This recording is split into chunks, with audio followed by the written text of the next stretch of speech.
Good morning, students.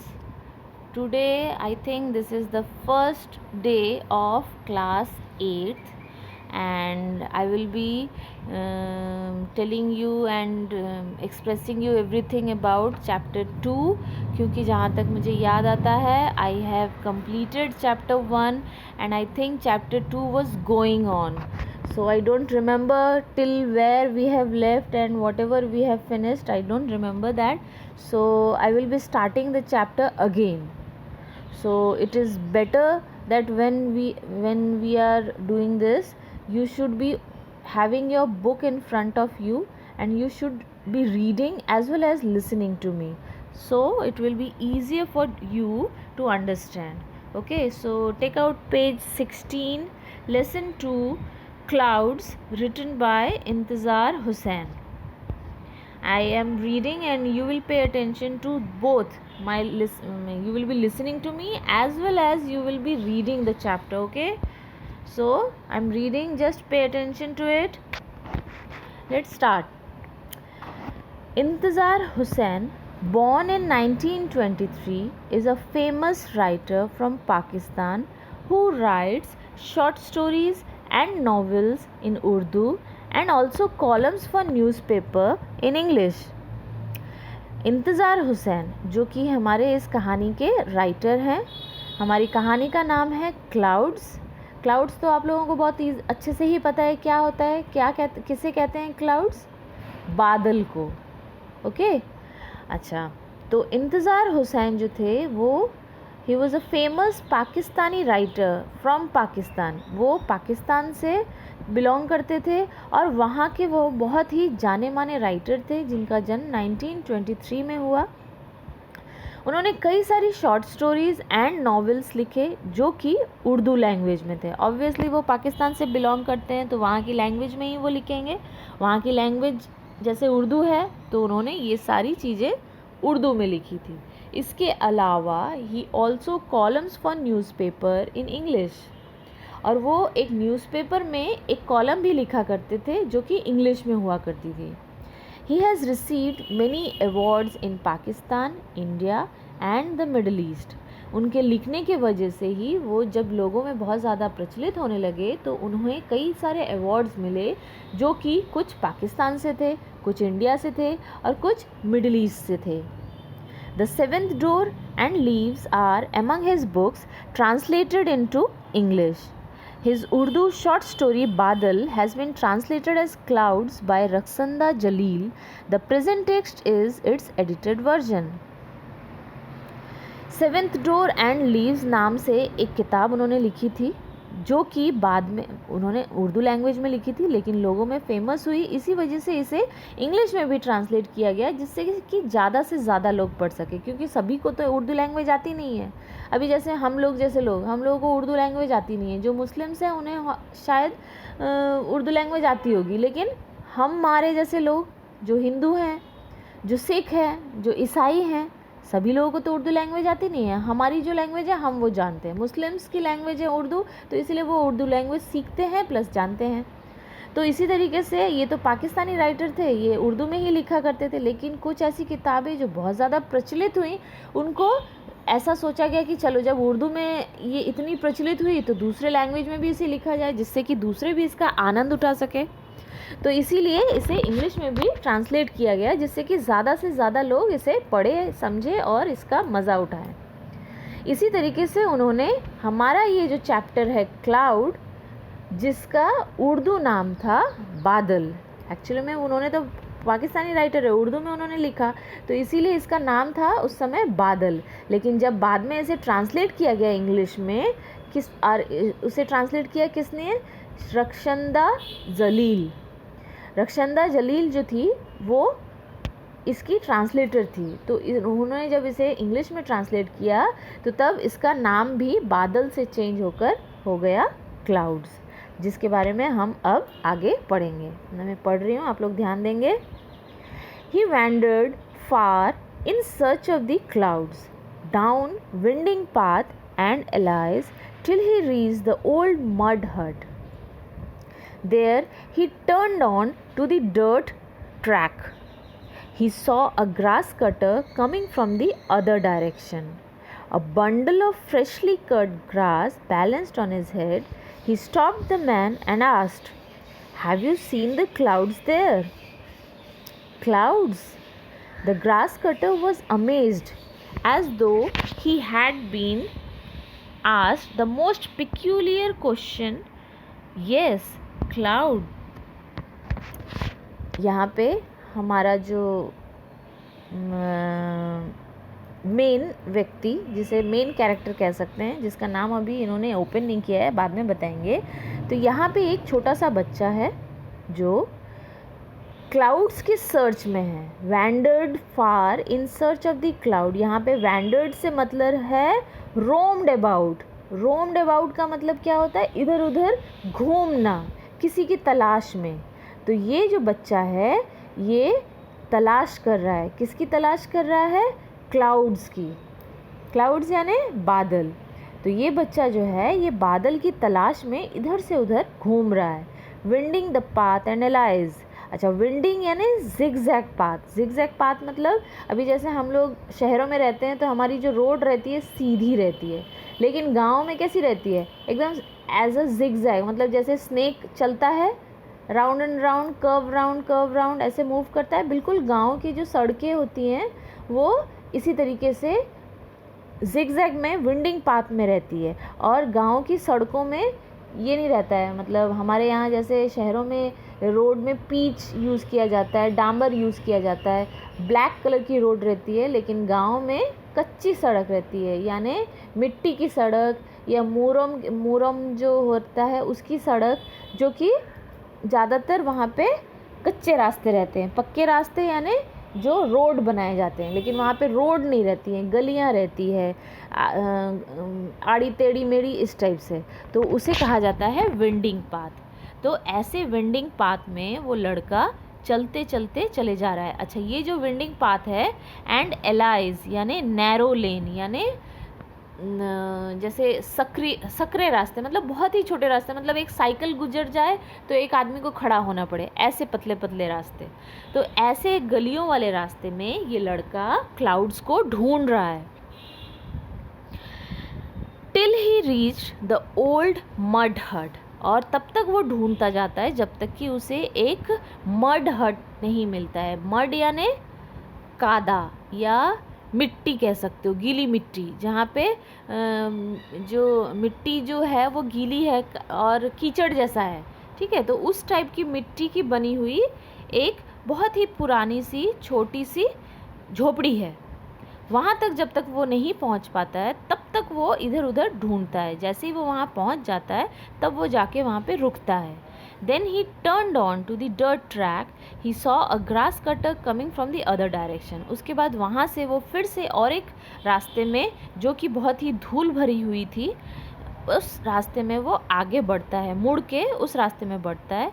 और वहाँ क्या देखता है कि एक ग्रास कटर यानी जो व्यक्ति घास काटता है। जैसे हम गांव में देखते हैं खेतों में क्या होता है कि जब उसमें कोई खेती नहीं होती है, जब वो खाली रहता है, तो बारिश की बूंदों की वजह से कई बार क्या होता है ना, घास उग जाती है।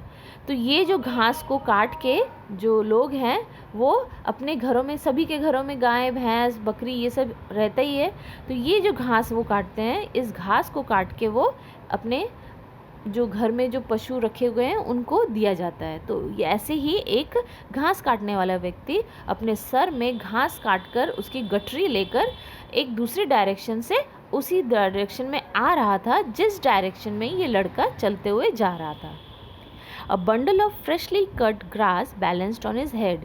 ये जो घास काटने वाले व्यक्ति था, इसके सर के ऊपर उसने घास को, एकदम फ्रेश घास को उसने काट के एक गठरी जैसा बनाया था, एक बंडल जैसा बनाया था, और उसे उसने अपने सर के ऊपर बैलेंस करके रखा हुआ था और उसे वो सर के ऊपर रखे हुए आगे बढ़ रहा था।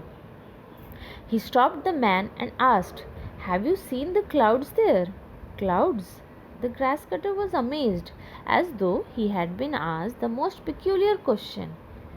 तो जैसे ही उस घास काटने वाले व्यक्ति इस लड़के के पास चलते चलते आया, तो इस लड़के ने उस घास काटने वाले आदमी से कहा, क्या आपने क्लाउड्स को देखा है? तो उस आदमी ने बड़े अचरज से पूछा, क्या क्लाउड्स? तब उस ग्रास कटर के ऐसे क्वेश्चन पूछने के वजह से ये लड़का भी मतलब उसको उस घास काटने वाले व्यक्ति को लगा कि ये कैसा अजीब सा क्वेश्चन पूछ रहा है, बादल कहाँ हैं, कौन बादल, कहाँ का बादल, ऐसे सेंस में उसने उस लड़के से कहा, बड़े अचरज से। तब इस लड़के ने जवाब दिया, यस क्लाउड्स, यानी हाँ बादल। He was disappointed to see that the grass cutter was still mystified. और जैसे ही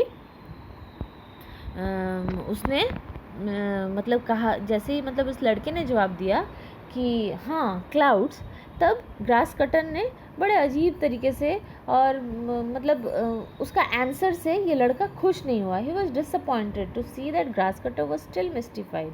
मतलब जो लड़का था उसके फेस के ऐसे रिएक्शन को देखकर उसे एक्सपेक्ट नहीं था कि इस टाइप का रिएक्शन उसे मिलेगा, तो इसलिए उसके अजीब से फेस को देखकर वो थोड़ा सा मतलब घबराने लगा, या मतलब सोचने लगा कि ये कैसा उसने जवाब दिया, कैसा वो मुंह बना रहा है, मैंने क्या ऐसा ख़राब क्वेश्चन पूछ लिया जो इतना अजीब सा रिएक्ट कर रहा है। तो वो फिर he walked on until he came upon a farmer ploughing his field.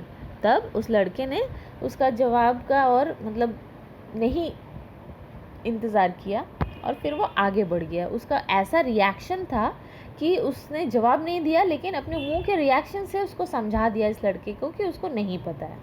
तब ये लड़का आगे बढ़ता है और बढ़ते बढ़ते तब तक चलता जाता है जब तक कि उसे एक और किसान नहीं मिलता जो एक खेत में प्लॉइंग कर रहा है। प्लॉइंग यानी खेती करना, प्लॉइंग यानी जोतना। तो वो वहाँ पे कुछ जोतने का काम कर रहा था। He asked him the same question, और इस लड़के ने जाकर उस व्यक्ति से वही सेम सवाल फिर से किया। Did the clouds came hair?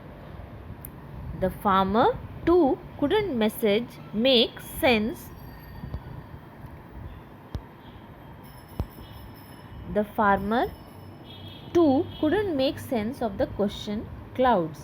He asked, yes clouds.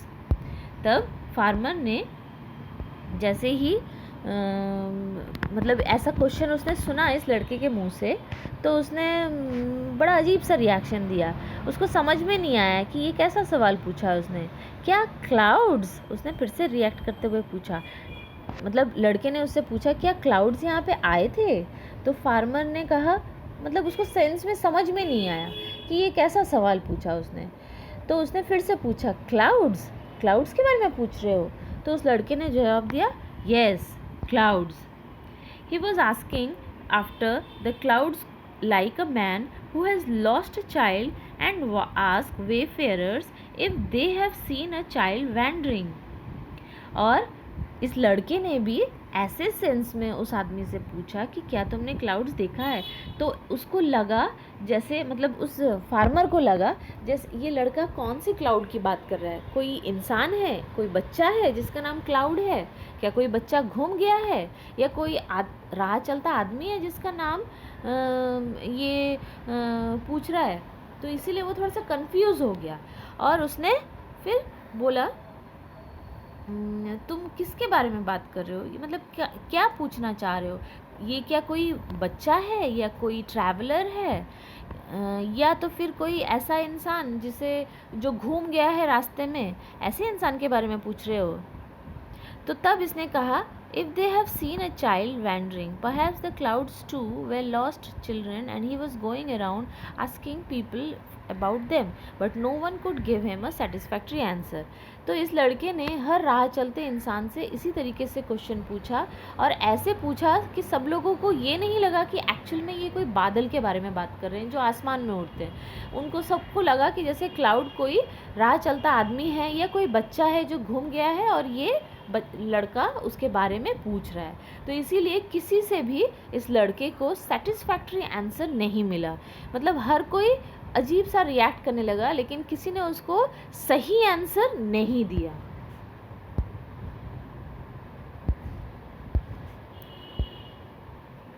His mother was the first he had asked in the morning, Amma ji where have the clouds gone.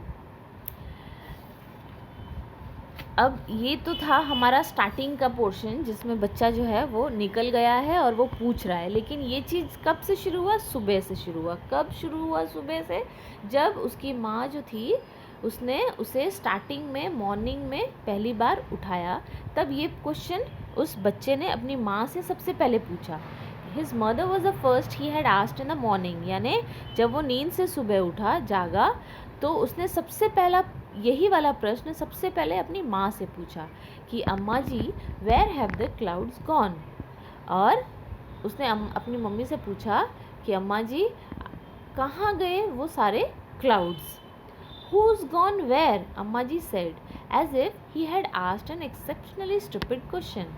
तब उसकी माँ को जब इस बच्चे ने ये पूछा कि कहाँ गए वो क्लाउड्स, तो उसकी माँ को बड़ा अजीब सा लगा कि ये कैसा क्वेश्चन पूछ रहा है, और उसको समझ में नहीं आया कौन कहाँ गया, Who's gone where, कौन कहाँ गया, अम्मा जी said। और उसे लगा जैसे ये कैसा अजीबो गरीब पिक्यूलियर सा स्टूपिड सा क्वेश्चन ये पूछ रहा है। तब इस लड़के ने कहा clouds, clouds, have you lost your mind boy, hurry up now, wash quickly, eat your breakfast and go to school. तब इस लड़के को उस माँ ने कहा कि किसके बारे में पूछ रहा है? क्लाउड्स के बारे में। तुम्हारा दिमाग तो ठीक ठिकाने पे है, चलो उठो जल्दी से, जाओ अपना मुंह धो और ब्रेकफास्ट करो और जाओ स्कूल जाने के लिए रेडी हो जाओ। ऐसा बोल के उसकी माँ ने उसे फट से रेडी होने के लिए और ये सब फालतू के सवाल नहीं करने के लिए कहा। Dejectedly he washed his hand and face, ate his breakfast and left home, but the question still haunted him.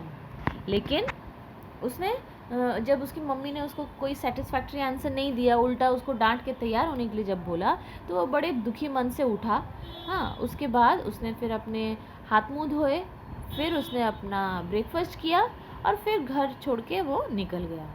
But the question still haunted him, लेकिन इस क्वेश्चन ने फिर भी उसे परेशान किया और कंटिन्यू वो इस क्वेश्चन के पीछे पागल होए जा रहा था। हाँ, कि लेकिन उसको सही से आंसर कहीं से मिल नहीं रहा था। वेयर डिड द क्लाउड्स गो, बार बार वो एक ही चीज़ सोच रहा था कि क्लाउड्स कहाँ गए, कहाँ गए clouds. He remembered what he had seen the night before, clouds gathering in the dark sky. सिर्फ उसको इतना ही याद था कि पिछली रात उसने इन सभी क्लाउड्स को आसमान में एक साथ एक जगह में इकट्ठे होते हुए देखा था। But when he went to sleep, the sky was clear and full of stars. लेकिन जब उसने रात में ऐसा देखा, लेकिन जब बाद में वो खाना खा के सोने गया, तब वो देखता है कि स्काई बिल्कुल क्लियर है, स्काईज में स्टार्स दिख रहे हैं और बादलों का कहीं कोई नामो निशान नहीं है। When he awoke again, he had no idea of the time. All he knew was that it was the middle of the night. अब बीच रात में शायद उसकी नींद खुली होगी, और जब उसकी नींद खुली तो उसे टाइम का बिल्कुल अंदाज़ा नहीं था। सिर्फ बाहर देख के ऐसा ही लग रहा था कि शायद बीच रात है, यानी रात का आधी रात बीती है, तो अभी भी रात का ही समय है। Up there in the sky the cloud was rumbling, और जब वो बीच रात में उठता है तो वो देखता है क्या कि अब स्काई फिर से क्लियर नहीं है, अब उसमें फिर से बादल आ गए हैं और वो सभी रम्बलिंग कर रहे हैं। रम्बलिंग यानी रोरिंग, रोरिंग का मतलब जोर जोर से चीखना चिल्लाना। अब बादल कैसे चीखेंगे चिल्लाएंगे? बादल जो है अपनी आवाज़ करेंगे, गड़गड़ाहट की आवाज़ करेंगे।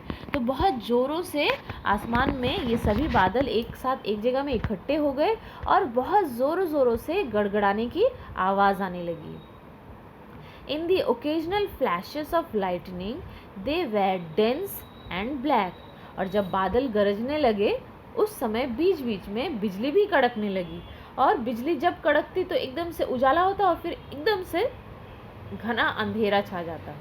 It looked as if it will be raining, और ऐसा देख के लग रहा था कि शायद बहुत ही जल्दी बारिश भी होने लगे। Rain will have ruined his sleep, he knew. और उसे पता था कि अगर बारिश हुई रात में तो शायद उसकी नींद खराब हो जाएगी। When he got up in the morning, he was amazed.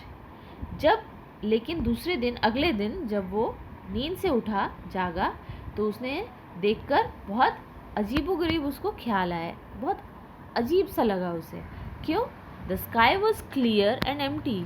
अब जब वो नींद से उठ के जाग के देखता है तो क्या देखता है कि जो आसमान है वो बिल्कुल साफ सुथरा एंड एकदम खाली है, यानी उसमें ना कोई बादल है और ना कोई गर्जन है, बस खाली खुला आसमान दिख रहा है। Not a trace of rain in the courtyard.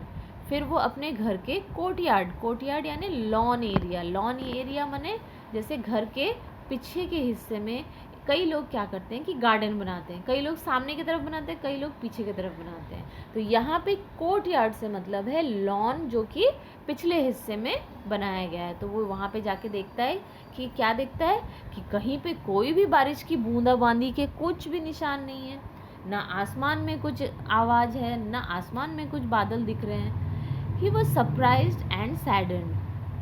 तो ये सब देख के वो पहले तो बहुत आश्चर्यचकित होता है, उसके बाद वो थोड़ा दुखी हो जाता है। The clouds had moved across the skies without shedding a drop of rain.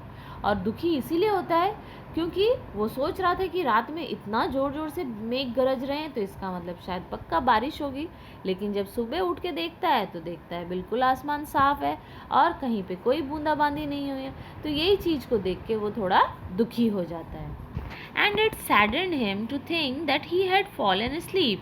Had he stayed awake, perhaps the cloud would not have disappeared like that. It would have been the season's first rainfall. अब जब ये लड़का दुखी हो जाता है, वो सोचने लगता है कि शायद मैं सो गया था, इसीलिए ही ये बादल बिना बरसे चले गए। शायद मैं अगर जागा रहता तो शायद ये बादल बिना बारिश किए बिल्कुल नहीं जाते, ये रहते और बारिश होती, और वो बारिश होती इस सीज़न की सबसे पहली रेनफॉल।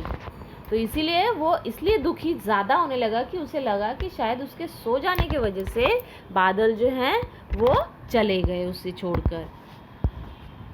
तो The month of the rain was slipping away. He looked up once again at the skies, not a single patch of cloud.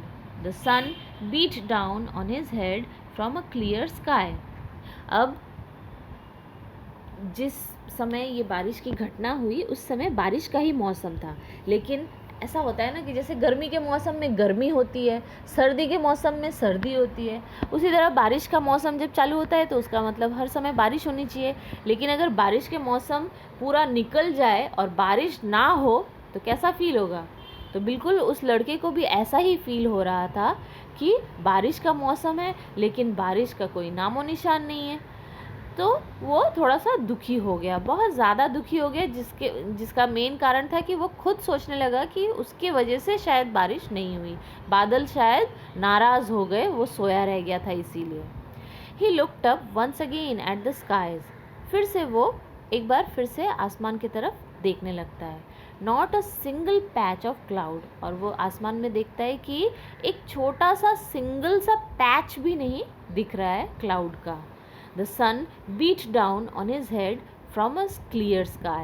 और उस खुले आसमान से सूरज की जो रोशनी है वो बिल्कुल सीधी उसके हेड पे और नीचे ज़मीन में गिर रही है। In the fierce heat, he walked between the fields. His body was on fire, his throat dry. और जब सूरज की रोशनी एकदम डायरेक्ट धरती पे पड़ती है तो उसकी जो एनर्जी रहती है, उसकी जो हीटनेस रहती है वो बहुत ज़्यादा तेज़ रहती है। तो ऐसे ही तेज़ धूप की रोशनी में, ऐसे ही धूल भरी रास्तों में वो लड़का चलने लगा, एक फील्ड से दूसरे फील्ड में, एक जगह से दूसरे जगह में। और चलते चलते धूप की गर्मी के वजह से उसका बदन भी आग में गर्म जैसा हो गया, उसका गला सूखने लगा, थ्रोट यानी गला, तो हिज थ्रोट ड्राई, उसका गला चलते चलते सूख गया। After crossing several fields he saw a large tree in whose shade a Persian wheel turn gently. और कुछ देर इसी तरह चलते चलते एक फील्ड से दूसरे फील्ड, दूसरे फील्ड से तीसरे फील्ड, इस तरीके से कई सारे खेत क्रॉस करते करते वो एक बहुत बड़े से पेड़ के नीचे पहुंचा, जहाँ पे उसने देखा कि एक बहुत बड़ा जायंट पर्शियन व्हील घूम रहा है। अब पर्शियन व्हील क्या होता है आप लोगों को पता है?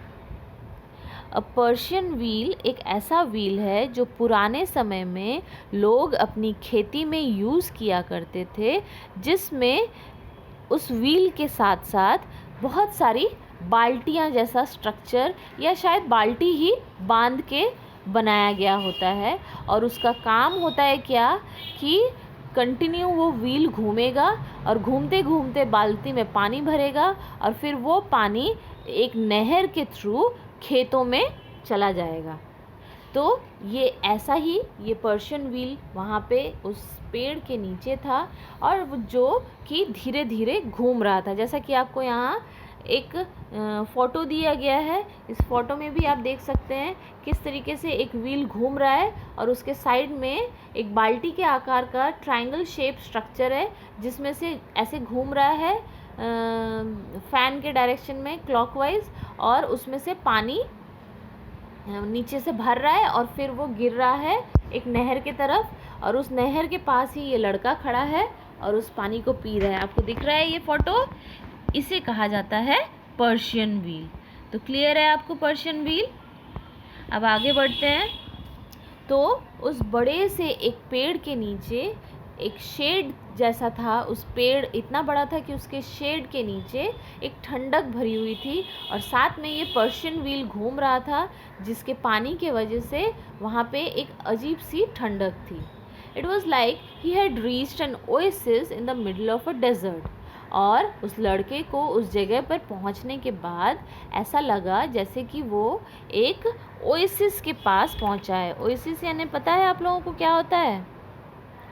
यानी ओएसिस को कहा जाता है, जैसे आप लोगों को पता है ना कि हमको डेजर्ट पता है ना क्या होता है? डेजर्ट यानी मरुस्थल, मरुभूमि, जहाँ पे सिर्फ रेत ही रेत के टीले दिखेंगे, और नहीं तो अगर इंसान भी दिखेंगे तो कोई पैदल चलता हुआ नहीं दिखेगा, आपको ऊँट में चलता हुआ दिखेगा। ठीक है? और वहाँ पे दूर दूर तक पानी का कोई नामो निशान नहीं होता है। ठीक है? लेकिन इसी मरुभूमि में कुछ कुछ जगह में आपको पानी भी मिलता है। तो ऐसे एरिया जहाँ पे हर तरफ सिर्फ रेत ही रेत है, मरुभूमि कहलाती है ऐसी जगह, और उसमें बीच में कहीं आपको कोई छोटा सा पेड़ दिख जाए या पानी दिख जाए, तो ऐसे जगह को कहा जाता है ओएसिस। क्लियर है? तो इसी तरीके से जिस तरीके से डेज़र्ट के बीचों बीच अगर कहीं आपको पानी मिल जाए तो वो जो एक्सपीरियंस आपको फील होगा उस समय पे, ऐसे जगह को हम ओएसिस कहते हैं। और ये लड़का भी धूप में एक खेत से दूसरे खेत चलते चलते जब ऐसी जगह पे पहुंचा जहाँ पे एक बहुत बड़ा सा पेड़ था और उस पेड़ के नीचे शेड में ये पर्शियन व्हील घूम रहा था, तो उसे भी बिल्कुल ऐसा ही फीलिंग हुआ जैसे कि एक मरुभूमि के बीच में ओएसिस होता है। He reached the shelter of the tree and splashed the cool water from the Persian wheel on his dusty feet.